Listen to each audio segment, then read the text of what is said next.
All right, so I'm gonna give you a quick look at the headlight. We have 7 wires coming out the back of it. 2 grounds, a main power, which is red, and then we have 4 options for controlling low beam, high beam, and these 3 daylight running lights up here in the front. So main power always needs to have power if you're trying to use the lamp. If you plug 12 volts into any of the 4 wires that control the lights, nothing happens. You have to be supplying power, 12 volts to the red wire. Once you do that, supplying 12 volts to all the other wires will activate the various lights. So first up, we have purple with a white stripe and gray with a purple stripe.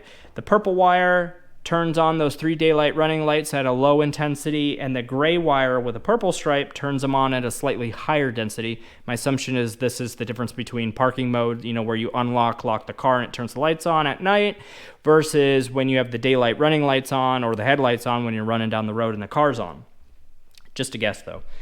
Then we have the main headlamp itself. So if we look here, if we power to the brown with a black stripe wire, it turns on the main lamp in there. And then when you want to add high beams, you actually just add another wire to that, which opens a flap for that existing lamp there. So that it uses the same lamp, it just opens a flap to allow more light out. That's how high beam works. It just, I think, exposes the highest intensity part of the reflection.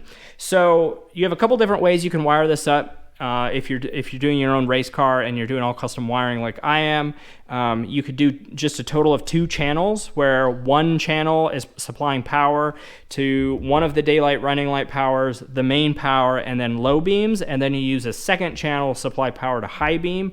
Or you could get a little more intricate and use 3 channels, which is what I plan to do, so that I have main power and daylight running lights, and then headlights on, low beams on a separate channel, and then high beams on a separate channel. One thing to keep in mind is you do need low beams on to use high beams. So unless you plan to use high beams all the time, you're going to need to run 2 separate channels to turn on low beams and high beams.